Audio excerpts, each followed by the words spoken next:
Implant-level impression techniques. This video will demonstrate how to use both pick-up and transfer impression coping techniques in conjunction with the EP Emergence Profile System.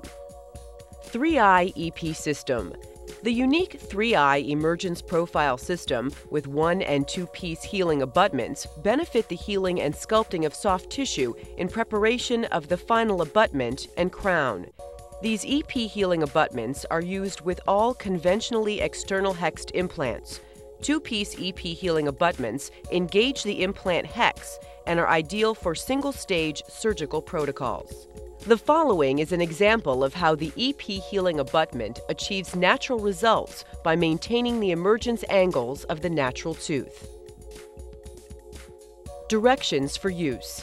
Choose the appropriate healing abutment based on the size of the implant, the amount of soft tissue, and the diameter of the tooth being replaced.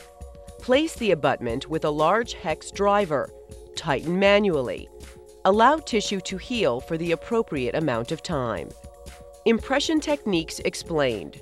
There are 2 types of indirect laboratory techniques that can be used. First, we will explain the pick-up impression technique, and then we will explain the transfer impression technique using 3i twist-lock impression copings. Pick-up impression copings have a 2-piece design that is used to transfer the hex position of the implant or the position of an abutment to a laboratory model for use during the fabrication of implant restorations. Pick-up impression copings can be used with all conventional external hexed implants, wide diameter, XP implants, and abutments. Use of the pick-up impression coping may be difficult in cases where there is limited inter-arch distance. Directions for use. To begin, select the appropriate pick-up coping based upon the size of the implant platform and the diameter of the healing abutment.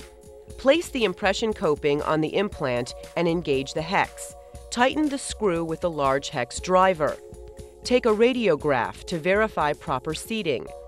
Use a custom or stock impression tray that has been prepared with a window over the impression coping screw.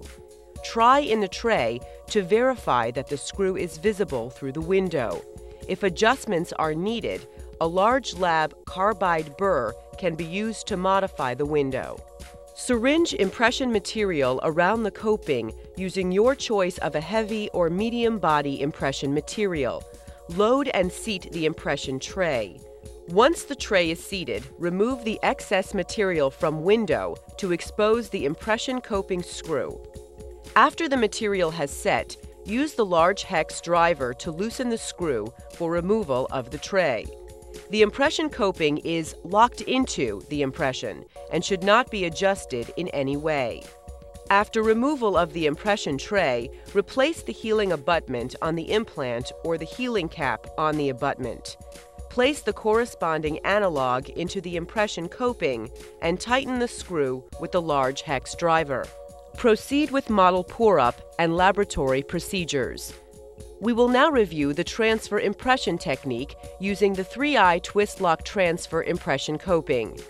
The 3i twist-lock impression coping is designed with 3 grooved locking features to accurately transfer the implant position, implant hex, or abutment to laboratory models for use during fabrication of implant restorations. The twist-lock design provides an anti-rotational resistance, allowing the transfer coping to easily lock into place. Directions for use. Select the appropriate twist-lock impression coping based on the implant size or diameter of the EP healing abutment.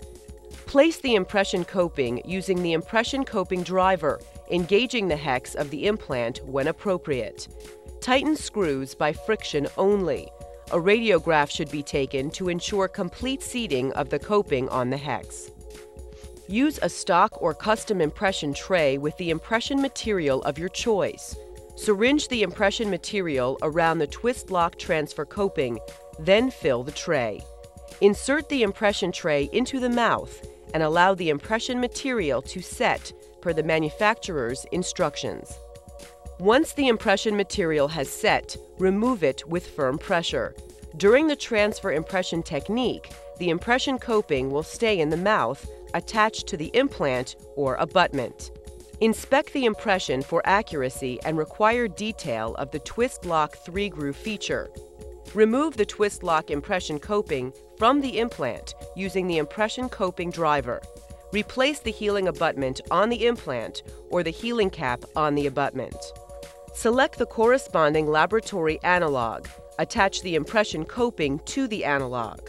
Re-index the impression coping and laboratory analog into the impression by pushing firmly into place. Twist clockwise until there is a tactile feel of resistance. This will indicate that the 3 grooves on the coping are locked into place and that the implant hex will be accurately transferred. Proceed with model pour-up and laboratory procedures. We hope that this short video has answered your questions about taking implant-level impressions. If you need further assistance, please contact your 3i representative or customer support.